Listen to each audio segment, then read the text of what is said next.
Hi everyone. ఈ video పిల్లల కోసము exclusive for children and adults also. Third class second class నుంచి పిల్లల కోసం ఈ వీడియో చేస్తున్నాను. మరి చిన్నపిల్లల కంటే కొంచెం మనం అంత రిస్ట్రిక్షన్స్ పెట్టము చదువు విషయంలో. సో సెకండ్ క్లాస్ తర్వాత పిల్లలు ఏం చేయాలంటే ప్రతిరోజు ఇంటికి వెళ్ళిన తర్వాత ఫ్రెష్ అప్ అయ్యి ఆఫ్టర్ స్కూల్ ఏం చేయాలంటే వీళ్ళు ఫ్రెష్ అప్ అయిన తర్వాత కొద్దిసేపు అవుట్డోర్ గేమ్స్ కానీ ఇండోర్ గేమ్స్ ఎక్కువ ఆడతారులేండి. ఫోన్ గేమ్స్ కాదండి. ఫోన్లు ఇచ్చేసి ఫోన్లో గేమ్స్ ఆడమన్నారు కదా అని ఫోన్లో కాదు గేమ్స్ ఆడాల్సింది. వీలుంటే అవుట్డోర్ గేమ్స్కి వెళ్ళండి, లేకుంటే ఇండోర్ చెస్ కానీ క్యారమ్స్ కానీ పజిల్ గేమ్స్ కానీ ఎనీథింగ్ మీకు ఏదైతే ఇంట్రెస్ట్ ఉంటుందో కాసేపు ఆడుకోవచ్చు. ఆడుకున్న తర్వాత మీ పేరెంట్స్ ఏదైనా స్నాక్స్ ఏదైనా ఉన్నా తినేసి తర్వాత స్కూల్లో ఏం జరిగిందా morning to evening, morning 8:30 to evening 4:30 వరకు స్కూల్లో మీరు ఉంటారు కదా. సో మార్నింగ్ 8:30 టు 4:30 వరకు మనకి ఏం జరిగిందో ఒక్కసారి రిమైండ్ చేసుకోవాలన్నమాట. సో టీచర్ ఏం చెప్పారు, ఫస్ట్ అవర్ ఏం జరిగింది, సో టీచర్ ఏం చెప్పారు, ఏ లెసన్ గురించి డిస్కస్ చేశారు, ఏ బుక్స్ రాసాము, ఏమి క్వశ్చన్ ఆన్సర్స్ రాసామా లేకుంటే మీనింగ్స్ రాసామా. సో ఒక్కసారి ఆ బుక్ ఓపెన్ చేస్తే మీకు తెలుస్తుంది టీచర్ ఏం చెప్పారా. అప్పుడే మర్చిపోయింటారు కదా కొందరు పిల్లలు అయితే, అసలే ఏం లెసన్ చెప్పారో కూడా మర్చిపోయింటారు. సో ఆ బుక్ ఓపెన్ చేసినప్పుడు సో మనకి బల్బ్ అనేది వెలుగుతుంది. సో ఓకే మేడం ఈ లెసన్ చెప్పారు, సో ఇందులో ఏం చెప్పారు, పేజ్ తిరిగేస్తే అర్థమవుతుంది. సో ఇది చెప్పారు మేడం, ఏం చెప్పారు, ఇవాళ మీనింగ్స్ చెప్పారు. మీనింగ్స్ ఏంటి, సో మీనింగ్స్ చదివామా, మీనింగ్స్ చదివిన తర్వాత సో ఏంటి ఈ లెసన్ ఏంటి, ఒకసారి లెసన్ చదవాలన్నమాట. మేడం ఎంతవరకు చెప్పారో అదొక్కసారి చూస్తే అప్పుడు డౌట్స్ అనేది వస్తాయి అన్నమాట. లేకుంటే డౌట్స్ రావు, మేడం చెప్తే డౌట్స్ రావు. తర్వాత నీవు ఓన్గా లెసన్ వినకుండా ఓన్గా చదివినా డౌట్స్ అనేది రాదు. మేడం చెప్పింది ఎప్పుడైతే, టీచర్స్ చెప్పింది ఎప్పుడైతే మంచిగా విని ఇంటికి వెళ్ళి బుక్స్ ఓపెన్ చేస్తే ఆటోమేటిక్గా డౌట్స్ అనేది ఖచ్చితంగా వస్తుంది. 1 or 2 డౌట్స్ అన్నా రావాలి. అప్పుడు మాత్రమే నీకు లెసన్ అర్థమైంది అని చెప్పి మనం అర్థం చేసుకోవచ్చు. అదర్వైజ్ నాకు అన్ని డౌట్స్ రానప్పుడు నీకు లెసన్ అర్థం కానట్టే లెక్క. డౌట్స్ రాలేదు అంటే సో ఆ లెసన్ నీకు అర్థం కాలేదనే అర్థం చేసుకోవాలన్నమాట. సో ఖచ్చితంగా ఒక్క డౌట్ అన్నా వస్తుంది. సో ఆ డౌట్స్ అనేది నోట్ డౌన్ చేయాలి. ఏం డౌట్ వచ్చిందా, సో ఈ లెసన్లో నాకు ఇది డౌట్, దీని మీనింగ్ తెలియదు, సో దీన్ని ఏమంటారు, దీనికి ఇంకా ఏమన్నా మీనింగ్స్ ఉన్నాయా, సో ఇంకేమన్నా అర్థం ఉందా, అర్థాలు ఉన్నాయా. సో అవన్నీ తెలుసుకున్నప్పుడే మీరు మంచిగా నాలెడ్జ్ అనేది గెయిన్ చేస్తారనమాట. ఇప్పుడు పిల్లలు ఏమున్నారు అలా చెప్తారు, టీచర్స్ చెప్పేసినారు, ఏదో ఇంటికి వచ్చామా బుక్స్ ఓపెన్ చేసామా ఆడబడేసామా, ఓకే. కొందరు పేరెంట్స్ స్ట్రిక్ట్గా ఉంటారు కాబట్టి సో బుక్స్ ఓపెన్ చేసామా దడదడ చదివేసామా, వచ్చేసింది మమ్మీ వచ్చేసింది డాడీ, ఓకే చూసుకో చెప్పేస్తాను అని దడదడ బట్టి పట్టడమా చెప్పేయడమా, ఓకే నేను ఇక ఫోన్ చూస్తాను. పేరెంట్స్ ఏం చేస్తారు, హ్యాపీ ఫీల్ అవుతారు, అబ్బా చదివేశాడు రా వీడు, సో అన్నీ ఎక్స్ప్లెయిన్ చేసేసాడు, అన్నీ మాకి చెప్పేశాడు, సో వచ్చేస్తాయి వీడికి, ఇంకెళ్ళినానా చెప్పేసావు కదా ఫోన్ చూసుకో అని చెప్తారనమాట.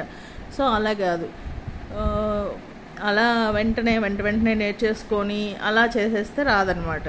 సో ఎప్పుడైతే పిల్లాడు కూర్చొని సో పేరెంట్స్ని కానీ టీచర్స్ని కానీ డౌట్స్ అడుగుతారో అప్పుడే వాడికి సబ్జెక్ట్ నాలెడ్జ్ అనేది వస్తుంది. అప్పుడే సబ్జెక్ట్ అర్థమైందని మనం అర్థం చేసుకోవచ్చు. ఈవెన్ పేరెంట్స్ కూడా అర్థం చేసుకోవాలి. డౌట్ రాకుంటే వాడికి ఆ లెసన్ అర్థం కాలేదు.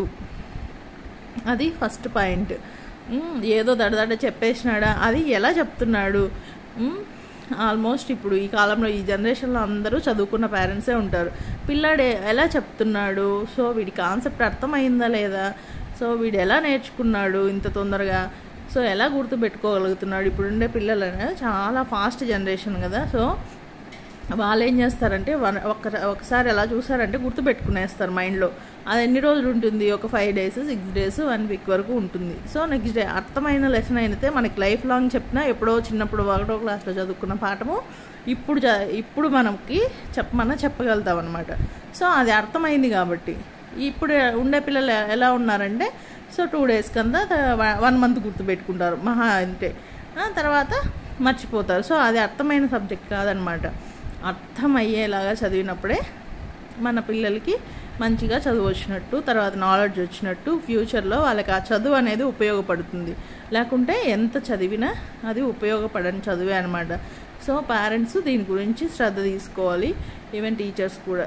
అర్థమైందా, పిల్లాడికి అర్థం కాలేదా, సో ఏ మెథడాలజీ యూజ్ చేస్తే అర్థమవుతుంది, సో వీళ్ళు చదువుతున్నారా లేదా, ఇలా మనము కేర్ తీసుకున్నప్పుడు ఒక మంచి ఫ్యూచర్లో ఒక మంచి ఫ్యూచర్ జనరేషన్ని మనం తయారు చేసిన వాళ్ళం అవుతాము. సో ఇప్పుడు ఉండే జనరేషన్ పిల్లలు ఎలా ఉన్నారంటే ఈ ఫోన్స్, ఇన్స్టాలు, రీల్స్ చాలా అడిక్టెడ్ అనమాట.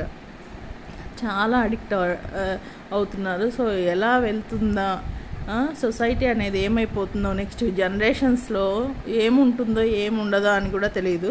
సో ఎడ్యుకేషన్ సిస్టమ్ కూడా చాలా చేంజ్ అయిపోతుంది అనమాట.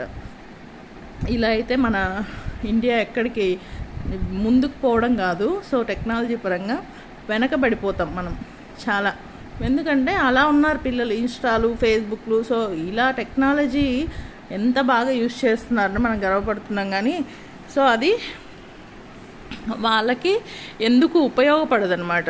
ఉపయోగపడే విధంగా మనం టెక్నాలజీని యూజ్ చేసినప్పుడే మన దేశం కానీ, మన పిల్లలు కానీ, మన ఫ్యామిలీ కానీ ముందుకు అనేది వెళ్తుంది.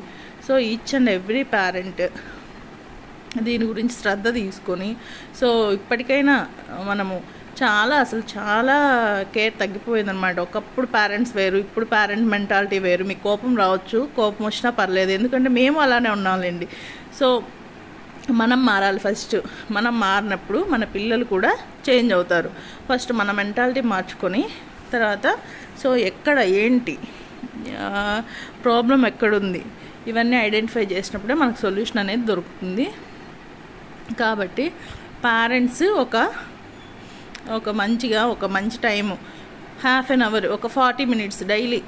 స్టార్టింగ్ మీకు అంత టైం లేదనుకోండి, 1/2 hour స్పెండ్ చేయండి. 1/2 hour రోజు ఒక 10 minutes, 5 minutes పెంచుకుంటూ పోండి.